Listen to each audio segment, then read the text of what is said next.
Okay, so guys, today here we have just joined to go for the Palo Alto trainings. Okay, and in Palo Alto trainings, I generally start from what is firewall, because in our class there are so many people. They are from different backgrounds. They are from server background. Some are from routing switching background. So I will just go with the firewall thing. Okay, so in like lots of organizations used to ask the questions like what is firewall. Okay, so in that case, you can just explain firewall like a security guard in your home or in your office buildings. Like firewall is a device who can protect your servers or your internal resources from the outside unauthorized access kind of stuff. Okay, so let's suppose you are having your firewall here. This firewall have a connectivity with the internet, so that connectivity you will get from the internet service providers. Behind this firewall, you are having your networks. You are having your LAN networks, your DMZ network.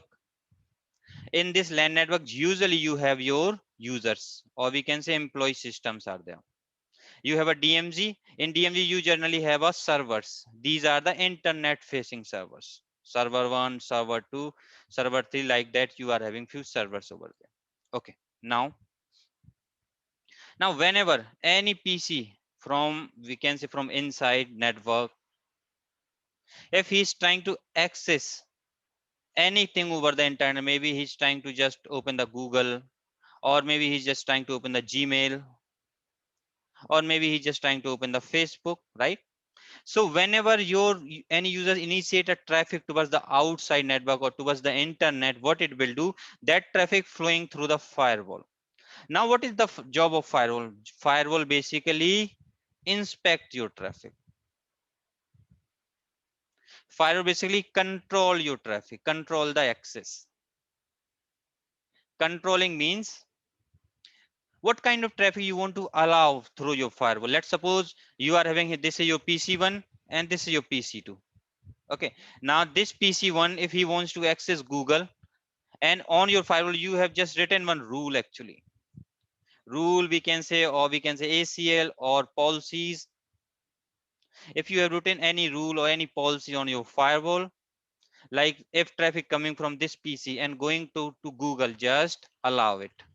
You can define these kind of statement. You want to allow that traffic or you want to deny that traffic. These kind of statement you can define into your rules. So this is for general firewalls, guys. Okay, now let's say I want one rule where if this PC2 wants to access, let's say, Facebook, and on whenever this traffic is received on my firewall, I want to block this traffic at the perimeter level, and in perimeter always we implement a firewall. Okay, so these kind of basically control you will get by using the firewall in your infrastructure. Okay, now so firewall basically control the inbound and outbound traffic. So whenever your traffic going from your LAN network towards your internet, that traffic is generally called as like outbound traffic. And whenever, because let's suppose there are some users and they want to access your servers, and you have hosted few websites over these servers, right? So if they want to access these servers, they will also send these requests towards a firewall, right? So that kind of so here also you need to control the traffic, right? You can control the traffic by writing your rules, or we can say policies. Now one more thing also I want to highlight here. Sometime maybe this particular user, he is not a legitimate user, he is just some kind of a hacker. And what is the purpose of this user? He just want to exploit this particular server. So what it maybe, it will send some kind of malicious payload towards your server. Now whenever your firewall basically receive this traffic, what it will apply the inspection on that traffic. Inspection means it will basically inspect the traffic for layer 7 payload, and it will just try to block that traffic if it is having any kind of malicious content by inspecting the traffic. So these kind of things basically you can achieve if you are having firewall in your organization. So now the definition of firewall is, a firewall is a security system who can basically control the traffic which is going from your LAN network towards your internet, or a traffic which is initiated from internet towards your LAN network or towards your DMZ network. It can also inspect the traffic which is basically coming to your network or going from your network. Okay, so these kind of things generally done by the firewall. Now, so generally we have a multiple types of firewall. Maybe you are having physical firewall, or in physical case you will have a hardware device, and that device you have to install in a rack, and you have to connect this device with your end clients. Okay, so firewall is a like physical device, as well as you will also have a firewall as a virtual device. Whenever you will install firewall in VMware, means you are installing the virtual image. And also, like whenever we will install firewalls in like cloud environment like AWS, Azure, and GCP, all these cloud providers, they will use the virtual flavor of your firewall. So firewall may be a physical device and may be a virtual device. The major difference between physical device and virtual device is just throughput. Your virtual devices have a very less throughput, and your physical devices, they have a high throughput. That is the difference between them. Okay, so that is the some kind of definition of what is firewall. If someone asks, then you can just explain this kind of definition, guys. Okay, and I also want to highlight few other terminologies, like because I will use this terminology a lot when I'll say inside, or when I say LAN network, or when I say internal network, or when I say trust network. If I'll use these particular terminology, which means I am talking about your inside network, where if you are working in an organization where you connect, that particular segment is known as inside network, or we can say LAN network, or internal network, or trust network. Okay, whenever I will say like outside network, or WAN network, or internet, or we can say untrust, when I will use these terminology, which means I am talking about the internet side of your firewall. So generally what we are having our firewall here. That firewall have a connectivity with your LAN network where employees are sitting, employees PCs are there.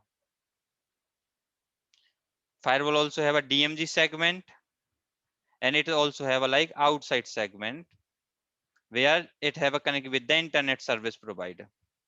So when I will use these terminology, LAN, network, internal, trust, all these comes under this particular, I'm talking about this segment.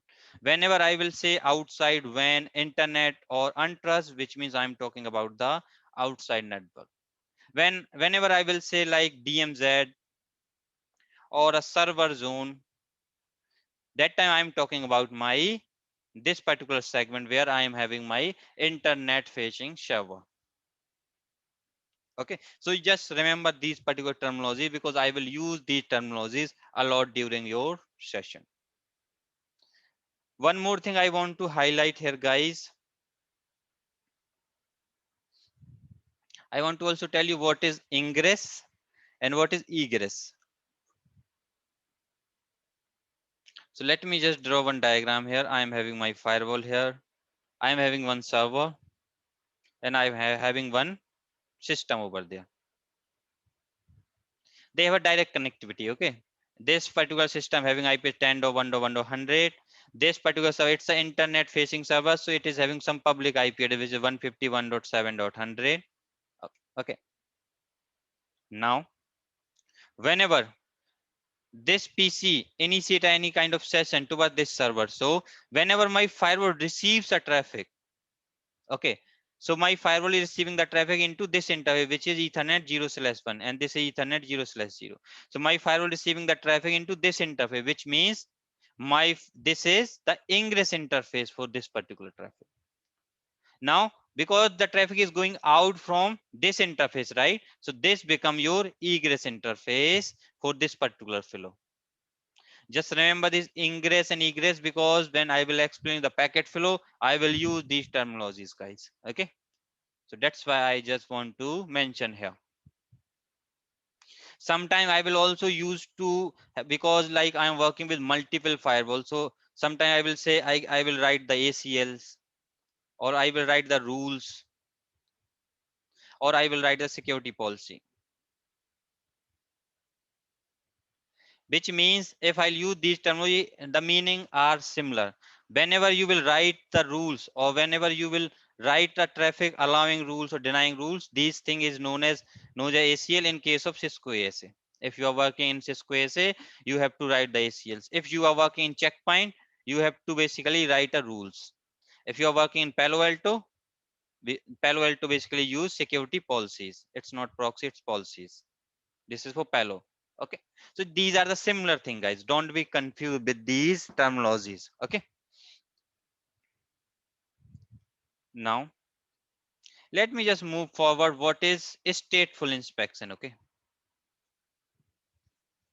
Because due to stateful inspection only, the behavior of firewall is completely changed, guys. Okay. So let me just explain. First, let's suppose I am having one router here, because router is a stateless device. Okay. And I am having one PC over, I am having one server one. On that server, I am having one, let's say one MP4 file. That file having, let's say abc.mp4, and the file size is 2 GB. I am having one system over there, which is PC1. Now this PC1 having IP address 10.1.1.100. This R1 having IP address 10.1.1.250. So this interface is F0/0 interface. This interface is F0/1. And this segment having IP address which is 150.1.7.250, and this server having IP address 151.7. That's 100.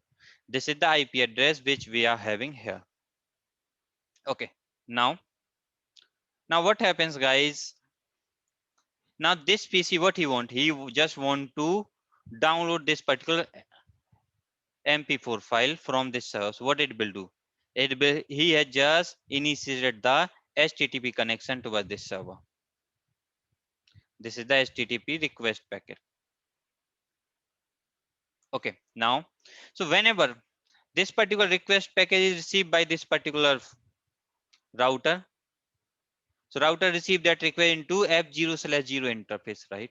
So what it will do? It will just put this packet into ingress process, guys.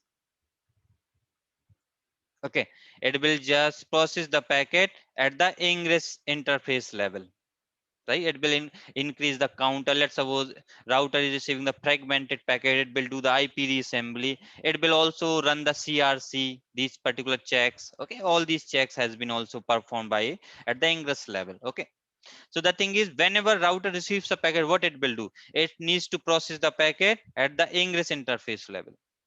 After that, it will also needs to do the lookup into your routing table if you want to route that traffic towards this server.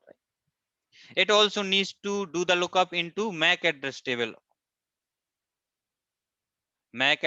of, or we can say ARP table, because he also wants to broadcast this packet, right? So he will do the lookup into MAC table. Let's suppose you have written, let's suppose NAT is also happening on this router. So this router needs to inspect that traffic in through your NAT engine as well. Let's say in this router you have applied some ACLs at this interface. So what this router also needs to match this traffic against the configure ACL, right? And after that, when all these checks has been completed by this router, because this router also do the lookup into Ceph table, right? And when all, let's suppose if you are having like quality of service enabled, then it will needs to do the QoS as well on with this traffic. After it will just process this packet against the egress interface. So it will put in the packet into egress process, right? So whenever any router receives a packet, generally router do send this packet through 27 checks, guys. If you are using all the features on router, then there are around 27 checks. Means these are the 27 processes, or we can say engines. Through this through that particular checks, your router forward every packet, guys. This packet go through all these 27 checks, right? That particular request packet. Now this server also give the reply, right? This server give the reply. So this is your reply packet.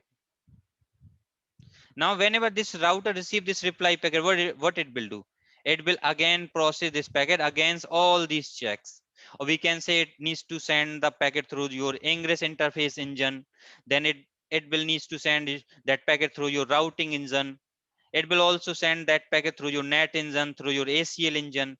All these engines basically needs to process this packet, this reply packet as well, right? Because it's a 2 GB of file. So what it will do? To download a 2 GB of file, how many packets they will send? They will exchange multiple packets, guys, right? So this is a first request, then he will send the second request packet. Request packet because second request. Again, that second request packet has been processed against all these 27 checks, right? When reply comes for second packet, again that reply also checks through these particular 27 checks. Okay.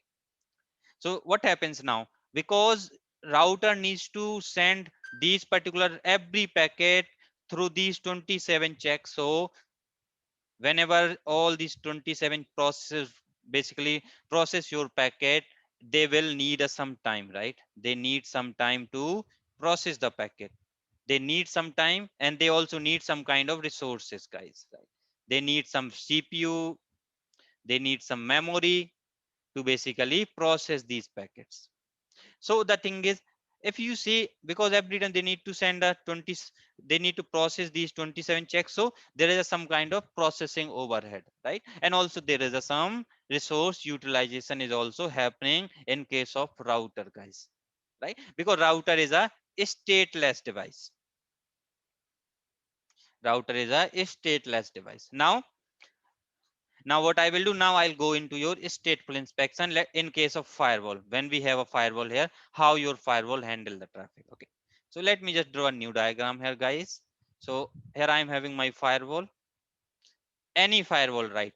Any firewall, yeah. Okay, but I let me just mention here Palo Alto.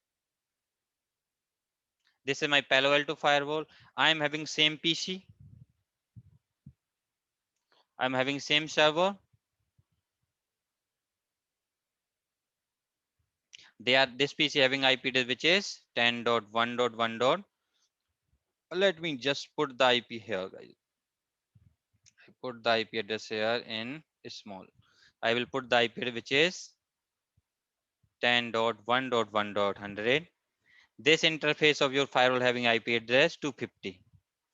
This interface also having IP address 250 into this network, which is 151.7.100. Okay. Now this interface is your Ethernet 1/1, and this interface is your Ethernet 1/2.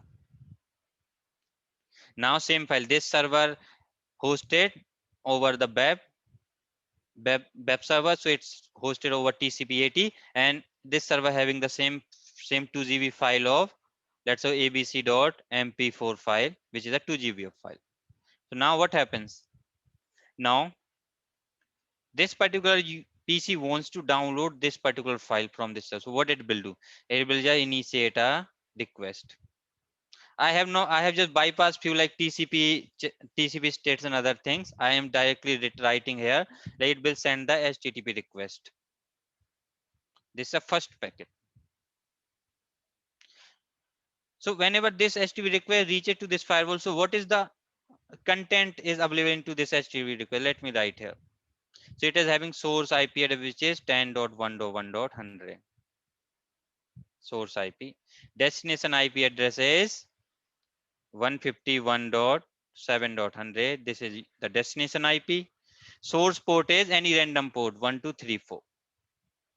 Destination port is 80, and here he is having some HTTP payload, HTTP request payload, guys.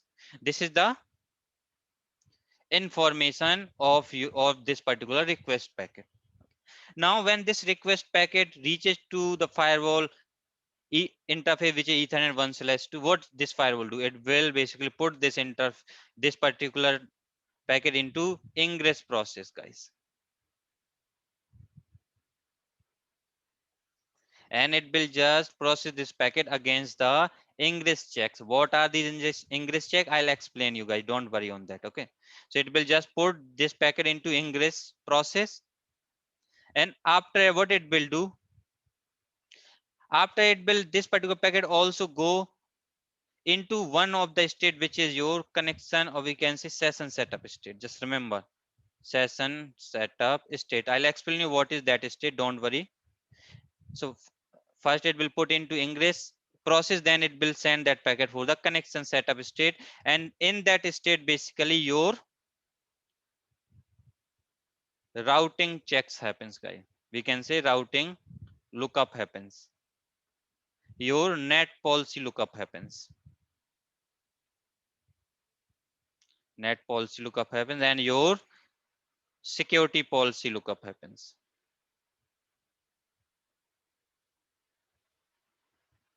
All these major three lookups happens into connection setup state.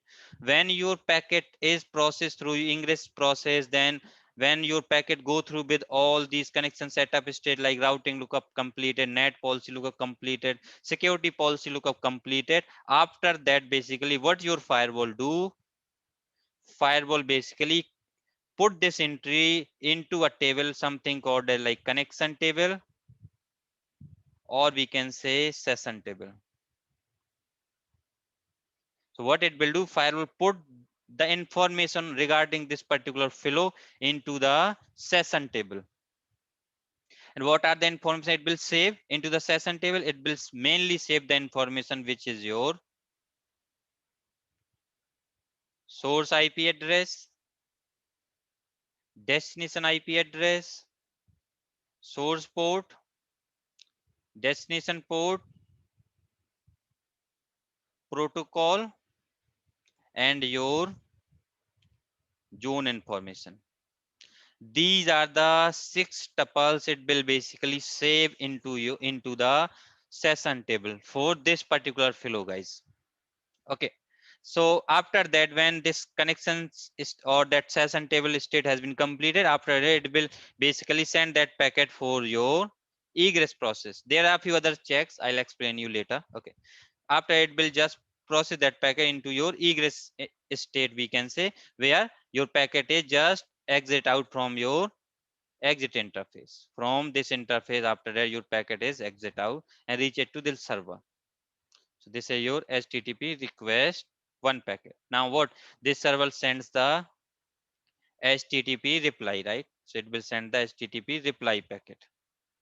Now whenever this particular reply packet reaches to your firewall, what firewall it will, your firewall process this packet against this ingress process, and after that what it will do, it will directly basically checks your session table. It will do the lookup into the session table, and because the thing is session is already available for this flow, right? So what it will do, it will completely bypass your connection setup state. It will just bypass your connection setup state, which is this state. Your file completely bypass this state, and it will just process that packet through ingress state, then it will match the entity into the session table, and directly it will forward the packet through your egress state. That is the benefit of your stateful inspection, guys, because due to stateful inspection your file will create a state table, and on that state table what it will basically put save the information which is your source IP, destination IP, source port, destination port, protocol number, and zone information for the flow, guys. Okay, so now this is the reply packet. So reply packet is processed, and this reply is here. Now Another request packet come, request packet 2. Now for this request packet 2 also, it will completely bypass your connection setup state. Will just process the packet against your ingress process, then connection table, or we can session table, and after the egress table. So if you see here guys, your due to stateful inspection, actually your firewall, what your firewall is doing, your firewall is completely bypassing these particular checks. And I just want to highlight guys, these are the major checks in case of firewall. Okay. Because in generally in firewall, what you will write, you will either configure the routing, you will configure the net rules, and you will configure the security policy. These are the three major things which you will configure on the firewall. And here you, they are just completely bypassed due to this state table, because you are already having the entry into your state table. So this particular due to stateful inspection, what happens here, inspection behavior of this particular firewall has been completely changed guys. And because they are completely bypassing this connection setup state for subsequent request packet and reply packet for and flow, due to this they will save your resources. They don't need to send every packet through these engines. So what, they will save some resources. So your CPU and your memory has been saved. And also because this particular state has been bypassed, so your firewall also process the packet in a fast way. There is no processing delay. And due to these two reasons, throughput of your firewall will be increased in a large extent. That is the benefit of guys stateful inspection. Okay. And that's how your stateful inspection basically change the behavior of inspection in case of firewall. Okay, don't worry, I'll explain you how your firewall basically go like go into ingress process, then connection table, then session table. I will explain everything. Okay, don't worry on that. Just try to understand here what is the benefit of stateful inspection and why basically this technology becomes so popular. Now let me just tell you a little bit history about this particular technology. So the like stateful inspection has been developed in 1993. The person who has developed, his name is Nirzuk. And the thing is, if I'll mention his name, then right now he is a like CEO and founder of your Palo Alto. Means he is the person who have basically developed Palo Alto firewall. So first of all, that he has basically worked with NetScreen, which is Juniper run nowadays. After he just moved into Checkpoint, and when he was a part of Checkpoint in tech team, he has developed this particular stateful inspection. And so the thing is, stateful inspection first time introduced by the Checkpoint, and after like 1994 onwards, like Cisco and other vendors start using this particular technique.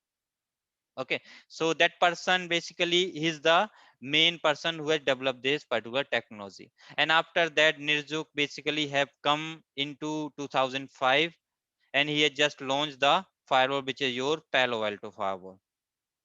Palo Alto firewall has been launched into 2005, and basically Palo Alto just become so popular.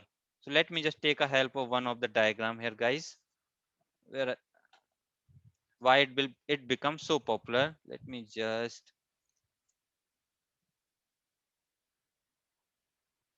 so the thing is, when Palo Alto come in a market in 2005, Palo Alto is the first firewall who come with your app ID, your user ID, and your content ID. These kind of features basically first time supported by the Palo Alto firewall only. And that's why basically it will boom in the market during that time. And in 2008, basically Palo Alto become number one firewall. He become leaders in the firewall industry. And from 2008 till today, he is leading the firewall industry due to this app ID, user ID, and content ID features. There are also some other factors like its architecture is also most important, because it is having very nice architecture. Due to this reason, that is also one of the reason of Palo Alto to become so popular. Okay, so this is the something like basic history of your Palo Alto firewall guys. So this is your stateful inspection. Now if I'll go towards your pan operating systems, so like Palo Alto basically have a both kind of VMs. They are both kind of devices. They are having physical hardwares as well as they will also have a virtual platforms. Both kind of devices they are having. Okay, in basically physical hardwares, they are having few series which is like Palo Alto 200 series is there. Then we are having Palo Alto 800 series is there. Then we have a Palo Alto 3200 series is there. Then Palo Alto 5200 series is there. Then Palo Alto 7000 series is there. So Palo PA 200 series, then 800, then 3200, then 5000 series and 7000 series. And this Palo Alto, this PA 200 is for your small business. This is like SMB box for small business units. And PA 800 and PA 3200 is used by the some kind of medium sized organization. Okay. And or we can say enterprise level customer. This PA 5200 and 7200 devices, they are typically used by at the data center levels where you need a high throughput, guys. Okay, so what I can do, let me just go into whiteboard one more time.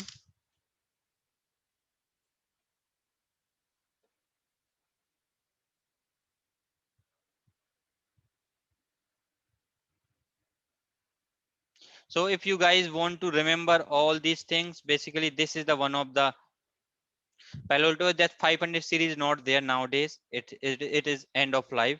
We have a like PA 200 series. So that particular PA 100 series having like 100 Mbps of throughput, 50 MB throughput in case of if you are using threat prevention features. It supports up to 64,000 sessions and it is having 4 copper gigabit ports, guys.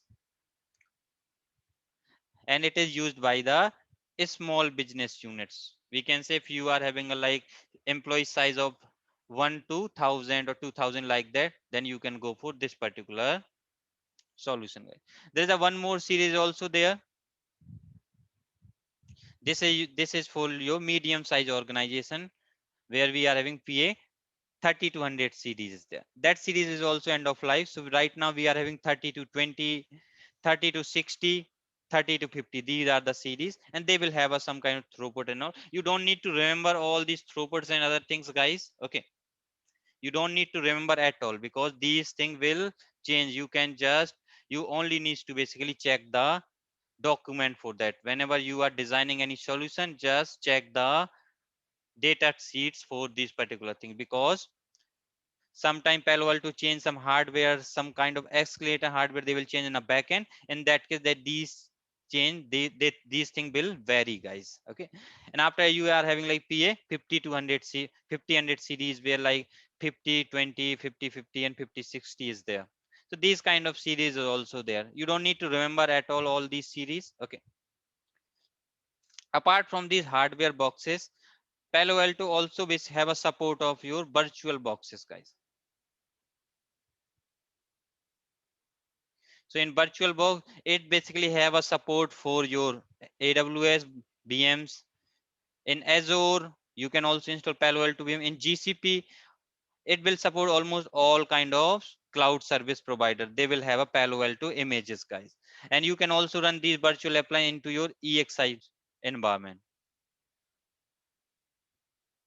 In these environment also, you can install these images. For that, you are having like PA 50 series is there. Then you are having PA 100 series there, and I have heard there is a PA 300 series also there. So these kind of VMs also you can install into your virtual environment, guys. Okay. So these are the some physical, some basically we can say some hardware, if some hardware and some virtual appliance, guys. Okay. And if you want to see like there these like PF 7000 series or 5000 series or 50,000 5200 series, these series generally use into the data center levels because they are having very high throughput, guys. Okay, now let me also discuss something about the Palo Alto operating system, which is PAN-OS. So whatever operating system basically runs into your Palo Alto firewall, it is known as PAN-OS. Okay. So the thing is how that PanOS has been built actually. What Palo Alto have done, Palo Alto have just, they have just take the Linux kernel. They have taken one of the, I have heard the name, they have taken the BSD Linux. On top of this BSD Linux, what they have done? So you are having BSD Linux operating system. On top of that operating system, what they have installed? They have installed the Pan application. And when they have installed this Pan application, what they have done? They have also customized this operating system. They have done so many changes into the actual OS of this particular Linux. And on top of that, they have just run the Pan applications. Okay. And they just make this particular combination as a Pan OS. And right now, the latest version of Pan OS is 10.x, but it is having some kind of bugs. But so people are using 9.6.x series and 9.7.x series. These are the stable series which is used by the people nowadays. When like we will get a news from Palo Alto, like there are one OS which is has been like approved and it's having the stability, that time maybe people will move towards this 10.x. So this is something regarding the Palo Alto operating system. So as you have seen here, because Palo Alto kernel, right? Kernel is based on the Linux kernel, right? So the thing is this particular operating system is running as a like application, right? So the thing is there are some application process which we need to also understand if you want to troubleshoot this particular firewall. And I'll tell you, because Palo Alto PanOS also runs different kind of daemon services. Because if you want to take the access of your Palo Alto by using HTTPS, that time there is a one daemon is running, which is your HTTP daemon, and on this daemon is taken care by your Nginx. Nginx is just some kind of web server. So that Nginx runs for over on top of this HTTP daemon. That's why you are able to access this firewall via HTTP. If you want to take the access of this firewall by using SSH, in that case, basically there is a SSHD daemon is running. There are so many daemons, and I will explain you all these daemons when we will discuss our troubleshooting classes. Because if you want to troubleshoot that particular Pan OS at the process level or the kernel level, in that case you need to know about all these daemons, which daemons is consuming how much RAM, how much CPU, all these things we will see. Okay. And also I want to tell you one more thing, you always have a access of your firewall as a admin user or as a user who is a like super admin, but you will not get the access of this particular Linux OS. For that you need a root access, guys. And Palo Alto will not provide you the root access. That root access is available only for the Palo Alto tech peoples. And that tech peoples only having the access of this root account. If your Palo Alto or your PanOS having any kind of bugs, then only they will need to put the bug ID. Then only they will able to log in on this particular firewall as a root user. Otherwise, you will always working on your firewall as a normal user. Okay. Like in Linux, we will create multiple users, right? Like that. So this is something regarding the Pan operating system of your Palo Alto firewall, guys.